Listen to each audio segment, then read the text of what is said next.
할렐루야. 사랑하는 성도 여러분, 오늘 이제 기적의 통로가 되는 사람 8번째 시간인데, 우리가 지난주부터는 6장 말씀을 보고 있습니다. 6장 말씀은 특별히 귀한 말씀들이 많아서 5가지 제목을 가지고 말씀을 볼 텐데, 오늘은 2번째 시간인데 한번 따라합니다. 삶의 현장에 찾아오시는 예수님. 이 삶의 현장, 삶의 자리라는 말은요, 신학적인 용어로 굉장히 어렵고 중요한 용어입니다. 수천 년 전에 그 예수님의 사건이 오늘 지금 21세기 2017년을 살고 있는 저와 여러분과 무슨 상관이 있는가를 의미하는 굉장히 중요한 얘기예요. 그냥 옛날 전설의 고향 이야기 듣듯이 그냥 지나가는 이야기고, 우리 옛날에 할아버지 때, 우리 어머니 때, 할머니 때 있었던 일이다, 그렇게 생각해보면 그 일은 아무 상관이 없어요.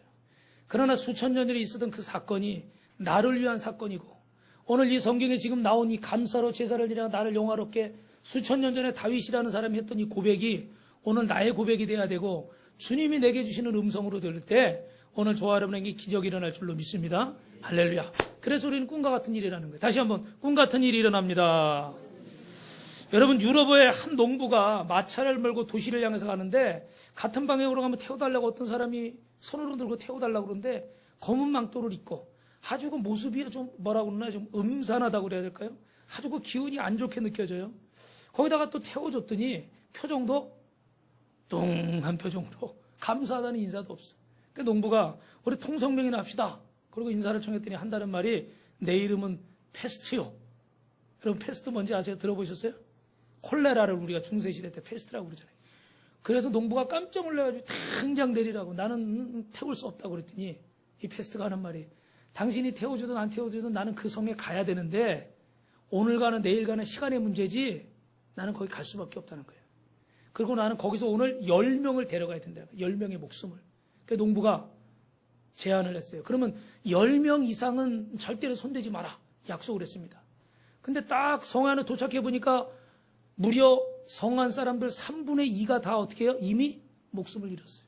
그러니까 아마 수백 수천 명이 됐겠죠. 그러니까 농부가 화가 나서 막 이야기를 했습니다. 그랬더니 페스트가 한다는 말이, 콜레라가 뭐라고 그러느냐, 내가 데려간 사람은 10명밖에 안 된다. 나머지는 다 뭐 때문에 죽었다? 이해가 되세요? 따라합니다. 두려움. 두려움 때문에 죽었다는 거예요. 오늘 여러분, 두려움이 뭘까요? 우리가 살다 보면 여러 가지 두려움이 있죠. 때로는 그 두려움 때문에 스트레스 받아서 이 정신병이 되기도 하고요. 그것 때문에 속안에 무슨 위염, 간염, 무슨 그 염증들이 막 들어와서요. 그게 병이 됩니다.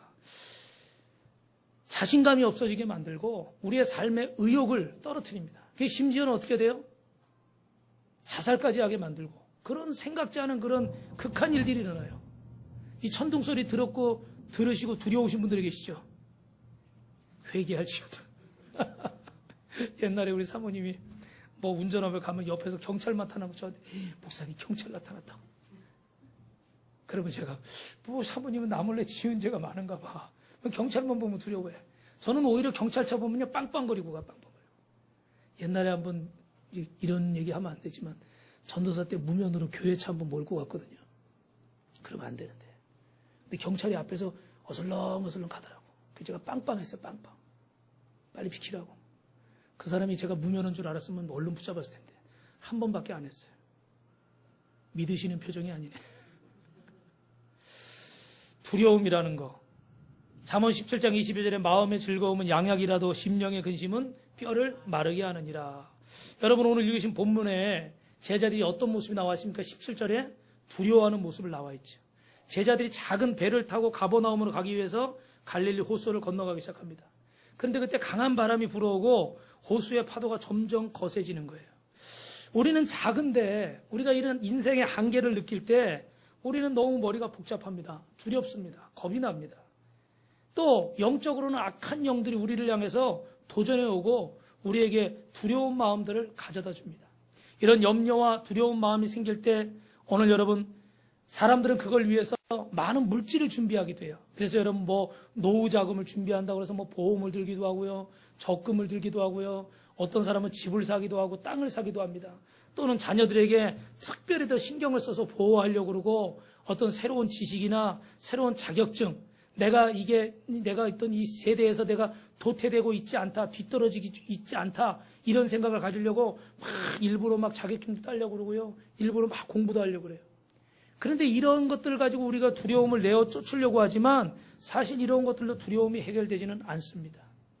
성경에도 보면 여호수아가 모세의 뒤를 이어서 이스라엘의 지도자가 되려고 할 때 그 마음속에 두려움이 컸다고 그랬죠. 그죠? 근데 어느 국회의원이 연고가 없는 지역에 아들 명의로 굉장히 큰 땅을 소유하고 있는 게 밝혀졌어요.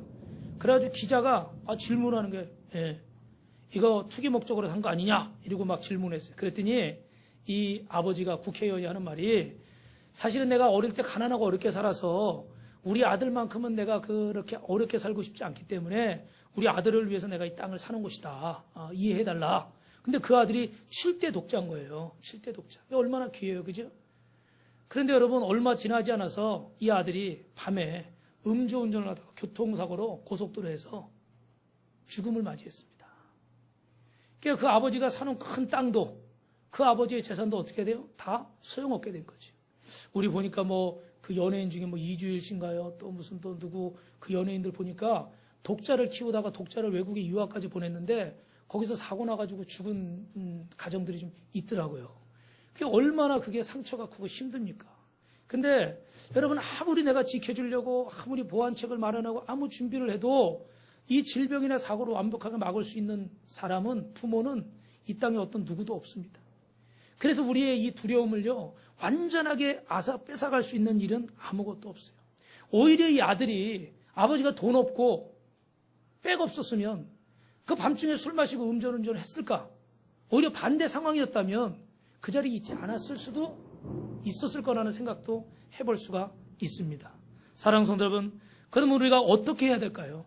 우리는 어떻게 해도 온전하게 우리의 사랑하는 사람들을 지켜줄 수 없고 나 자신도 지킬 수가 없는데 우리는 어떻게 해야 될까요? 한번 따라합니다. 주님을 신뢰하며 그분께 맡깁시다. 한번 더 따라합니다. 현상을 보지 말고 주님을 봅시다. 할렐루야. 현실을 보지 말고 현상을 보지 말고 주님을 봐야 믿음을 지킬 수가 있어요. 근데 자꾸 현실을 보고 인간적인 생각을 하게 되면 주일날도 다른 애들은 학원 보내고 어떻게 보내고 어디 보내고 어떻게 해요? 우리 애 뒤처질까 봐 막 해야 되겠고 주일이고 뭐고 고3이고 뭐고 없어요. 그러다 보면 어떻게 돼요? 결국 세상의 방법을 쫓아가는 거예요. 자녀들만 그런 게 아니죠.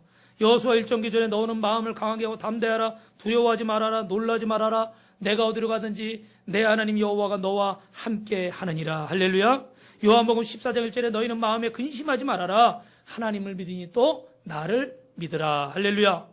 오늘 주님과의 약속의 말씀을 의지하여 담대하시길 주님의 이름으로 축원합니다. 그럼 우리가 구체적으로 어떻게 주님을 신뢰하고 우리 안에 있는 두려움을 극복해 나갈 수 있을까? 한번 따라하십니다. 주님의 시선이 우리를 떠나지 않는다는 걸 잊지 마십시오. 여러분 설교해 보시면 뒤에 노트 있어요. 그죠? 주님의 시선이 우리를 떠나지 않는다는 사실을 여러분 잊지 않으시면 두려움이 떠나갈 줄로 믿습니다.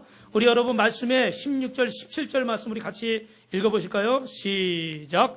저물며 제자들이 바다에 내려가서 배를 타고 바다를 건너 가버나움으로 가는데 이미 어두웠고 예수는 아직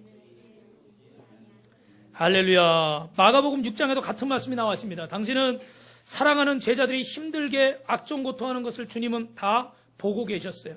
출애굽기 3장 7절 9절에도 보니까 내가 애굽에 있는데 백성의 고통을 정령이 보고 그들이 그 간역자로 인해서 부르짖음을 듣고 그 우고를 알고 내가 내려가서 그들이 애굽인의 손에서 건져내고 그 땅에서 인도하여 아름다운 젖과 꿀이 흐르는 땅으로 인도하리라. 할렐루야. 하나님은 우리의 모든 형편을 알고 계시고 보고 계시고 듣고 계시는 줄로 믿습니다. 사람은 완벽하지 않아요. 어떤 분이 그 어머니가 이렇게 설거지를 하는데 아이가 뒤에서 노는데 어떻게 뒷걸음질 치다가 뒤에서 노는 걸 못 보고 아이를 이렇게 밟았어요. 그 막 애가 울고 막 그냥 이러니까 그 아버지가 그러는 거예요. 당신은 그 애가 뒤에 있는데 엄마가 돼가지고 말이야. 애가 뒤에 있는 거 그 본능적으로 알아야지. 엄마 자격이 있네 없네. 막 남자가 막 잔소리를 하는 거예요. 근데 애가 또 어느 날은 열이 나가지고 막 아픈 거예요. 그래가지고 이 아버지가 막 그냥 물수건도 해주고 약도 먹이고 막 이랬어요. 근데 이제 돌보다가 자기도 피곤하니까 어떻게 돼요? 잠이 들었어요. 깜빡 잠이 들었어요. 깨보니까 아침에 애는 벌써 일어나서 왔다 갔다 하고 있고. 그러니까 거기다 엄마가 어떻게 하겠어요? 그러니까 그 남편은 이제 때는 있다다 그러고 어떻게 할까요? 탁 째려보는 거죠. 그럼 뭐라고 그랬어요? 당신은 아빠 자격이 있느냐? 그래서 서로 물고 물리는 관계예요. 근데 여러분, 어머니도 아버지도 다 잘하려고 하지만 이 완벽한 자격을 갖출 수가 없어요. 사람은 지속적으로 어디를 바라볼 수도 없고 지킬 수도 없습니다. 그러나 주님은 영원하시고 주님은 신실하신 줄로 믿습니다.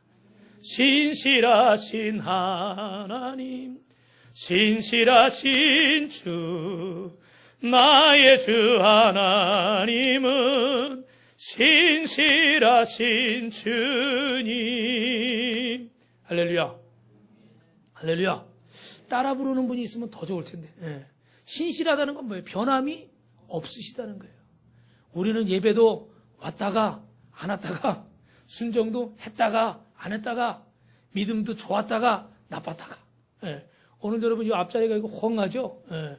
우리 이원장님 박봉 권사님이 저 시골에 가시느라고 일이 있어서 가셨는데, 뒤에 우리 박삼 집사님, 박수자 집사님도 안 보이고, 또 우리 김승희 집사님도 안 보이고, 예? 몇 분들 여러분이 안 보이시는데,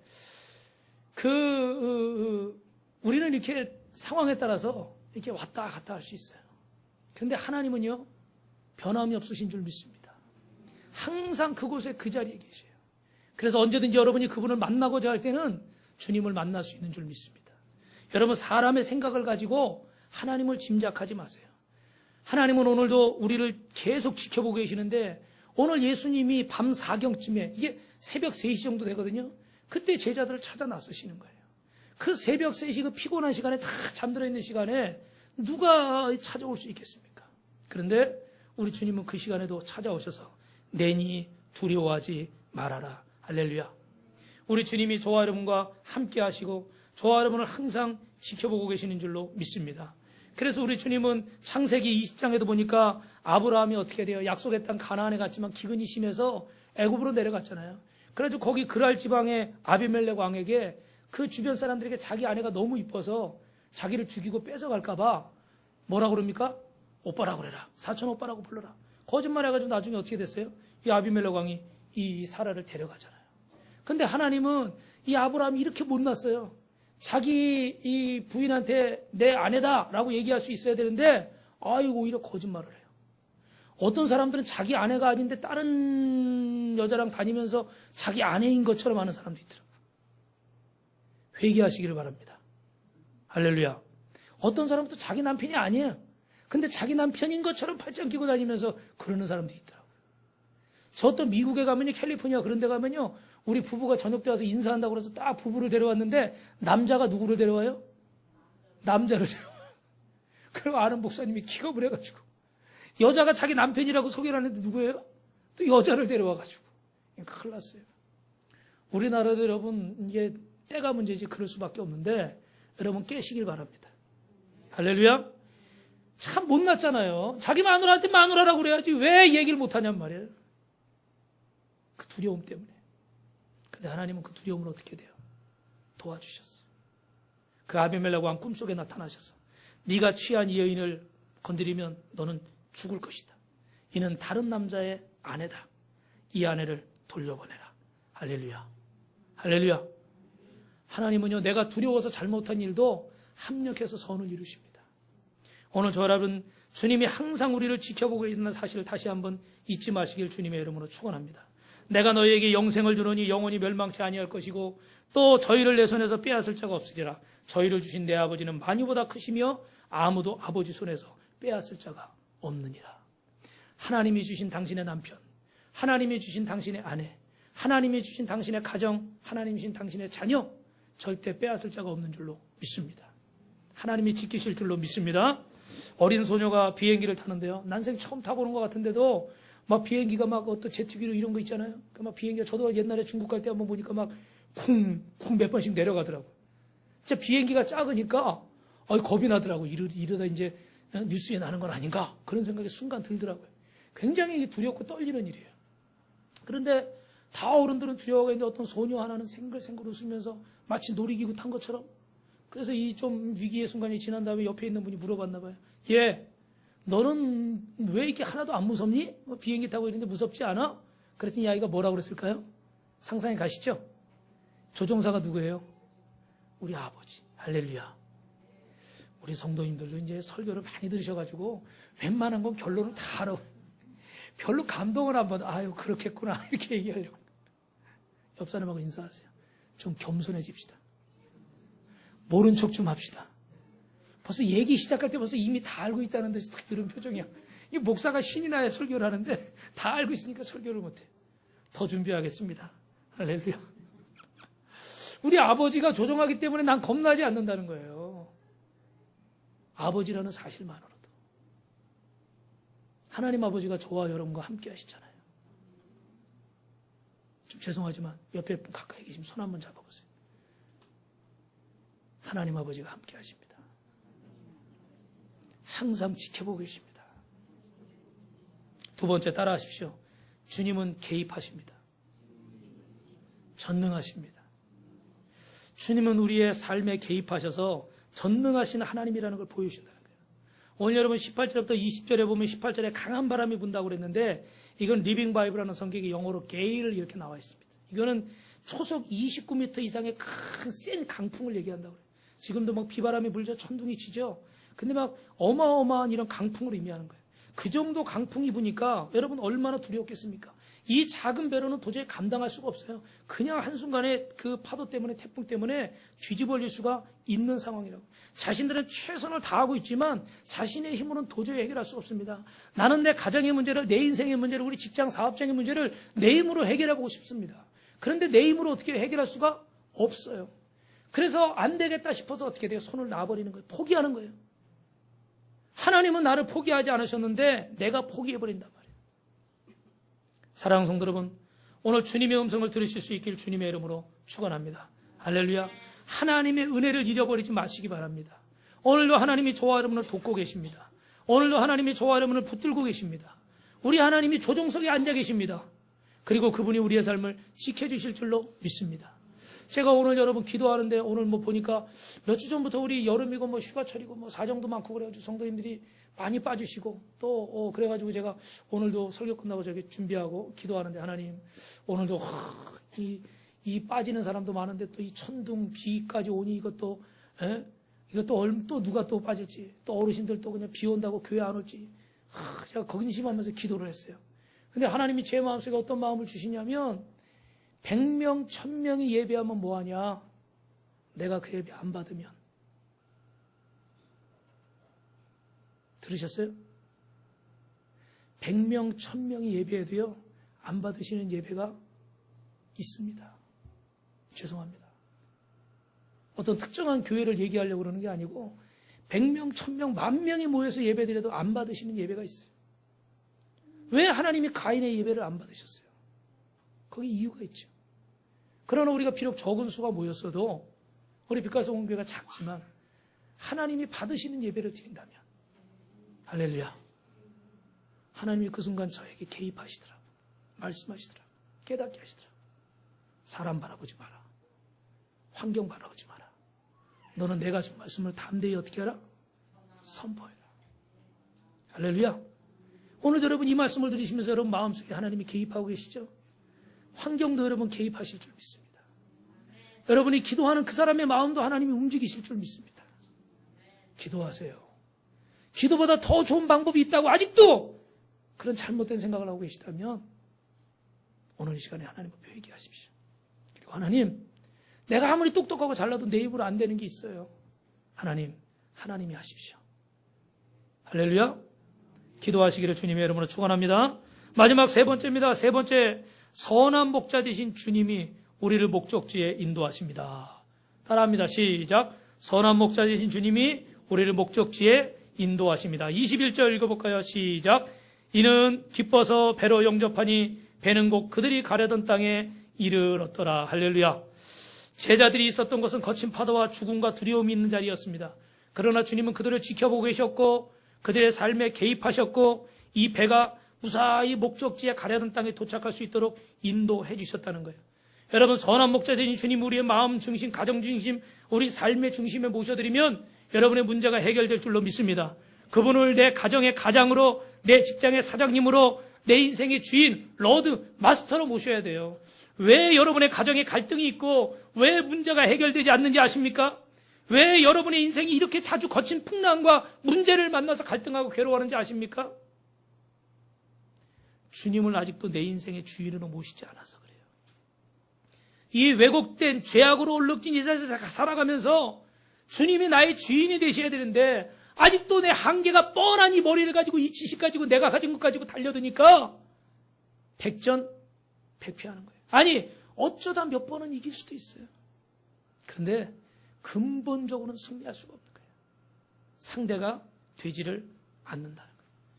여러분 제가 전에 말씀드렸죠. 어떤 사람이 성경에 있는 막 이 사실들 컴퓨터에 집어넣어서 사단의 마귀의 IQ가 몇인가 그러고 해봤다는 얘기 말씀드렸죠. 그죠?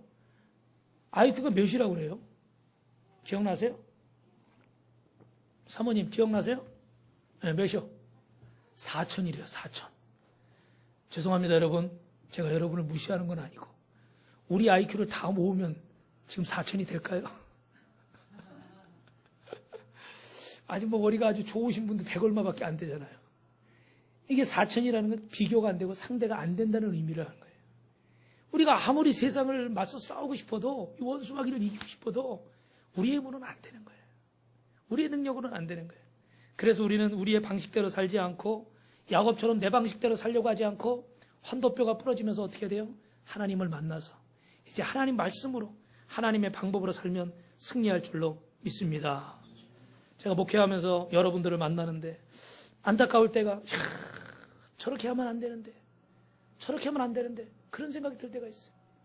근데 자꾸 그분은 어떻게 해요? 그 길로 계속 가요. 너무 안타까워요. 여러분 옛날에 그 남극에서 그 핵폭탄 막 실험을 하고 그런데요. 근데 이 핵폭탄이 이것 때문에 오염이 돼가지고 이 동물들 짐승들한테 문제가 생기는데 펭귄들이 그 육지로 알을 날아갔다가 알을 낳고 다시 바다로 들어가야 되잖아요. 그죠? 근데 핵실험 때문에 이게 이제 피해를 입어가지고 지각 감각이 잘못돼가지고 오히려 얼로 거꾸로 어떻게 돼요? 육지 쪽으로 간다는 거예요. 그럼 육지 쪽으로 가면 사람들이 있으니까 잡히게 되고 또 펭귄도 이제 피부에 물이 닿아야 되는데 물속으로 못 가니까 어떻게 돼요? 결국은 탈진해서 죽게 되고. 근데 과학자들이 이걸 촬영하고 보면서 너무 안타까운 거예요. 말이 통하면 막 다 돌아가라 하고 싶은데 몇 마리는 이렇게 할 수 있는데 그 수백, 수천, 수만 마리를 다 돌려보낼 수가 없는 거예요.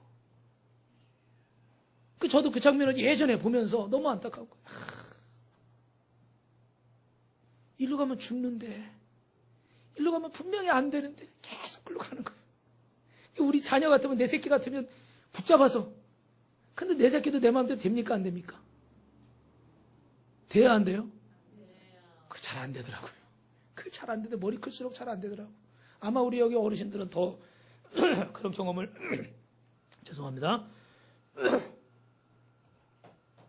그런 경험을 많이 하셨을 거예요. 우리 하나님이 우리를 보시면서 이렇게 안타까워하셔요. 시편 23편에 뭐라 그럽니까? 여호와는 나의 목자시니.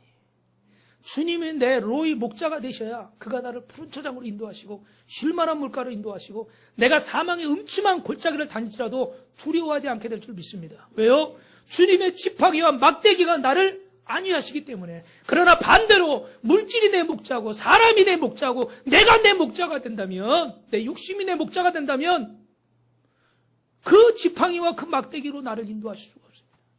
나는 사망의 음침한 골짜기에서 담대할 수가 없어요. 왜요? 주님이 나와 함께 하시지 않기 때문에. 여러분도 인생을 사시면서 어려움을 겪지만 저도 목회를 하면서 어려움을 겪을 때가 있는데 그 어려운 순간에 제가 붙드는 분 누구겠습니까? 하나님이십니다. 그리고 저를 위로하는 한마디는 딱 한마디입니다. 제가 자주 드리는 말씀이죠. 내 생각으로 내가 여기에 있는가? 하나님이 인도해서 여기를 왔는가? 그전에는 제가 제 마음대로 간 적이 여러 번 있어요. 그 다음에 몇 번 혼이 나고 이제 절대로 내가 내 마음대로는 가지 않겠습니다. 주님, 죽으면 죽으리라. 그리고 순종하는 거예요. 그러니까 어려운 일이 있어도 그 한마디가 다 제 마음속에 오는 순간에는 두려움이 떠나가요. 따라합니다. 살리든지. 따라하세요. 살리든지 죽이든지 더 좋은 것을 하실 줄 믿습니다. 할렐루야. 누구 뜻대로 가면요? 주님 뜻대로 가요. 주님이 내 목자가 되시면.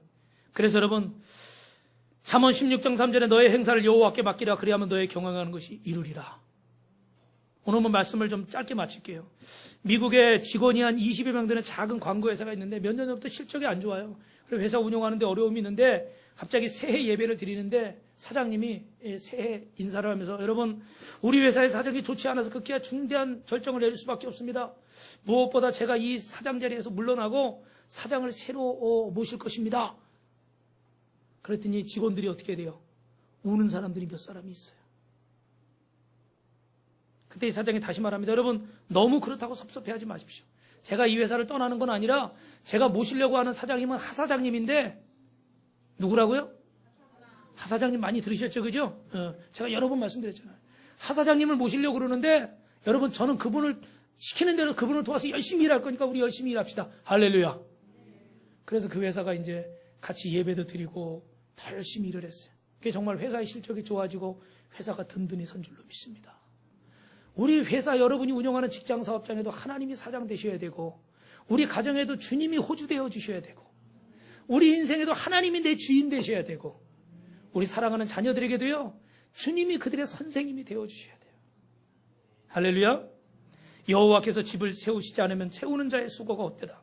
여호와께서 성을 지키지 아니하시면 파수꾼의 경성함이 허사다. 시편 127편 1절입니다. 사람이 아무리 계획을 잘 세울지라도 그것을 이루시는 분은 하나님이십니다. 우리는 이 땅에 살면서 원하는 목적지에 이르지 못할 때 참으로 낙심합니다. 왜 세상이 이런지 도무지 이해되지 않는 일들이 벌어질 때 하나님이 살아계시다면 어떻게 나에게 이런 일이 있을 수 있을까? 아마 원망해본 경험들이 몇 번씩은 있으실 겁니다. 사랑하는 성도 여러분, 말씀을 마칩니다. 절대로 낙심하지 마십시오. 우리 주님은 우리를 천국으로 인도하실 줄로 믿습니다. 사도 바울은 말합니다. 만일 그리스도 안에서 우리의 바라는 것이 금생뿐이면 모든 사람이 우리가 더욱 불쌍하다. 이 땅의 것이 전부라면 우리 예수 믿는 사람 불쌍한 사람이라는 거예요. 그러나 우리는 어떻게 돼요?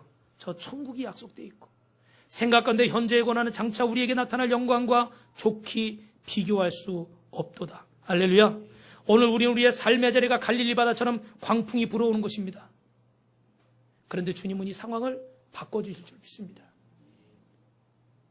주님은 이 환경을 바꿀 수 있는 분입니다. 그러므로 여러분도 여러분의 인생과 여러분의 가정과 여러분의 환경을 바꿀 수 있는 분입니다. 믿으시면 아멘 하십시오. 할렐루야. 하나님 앞에 최선을 다합시다.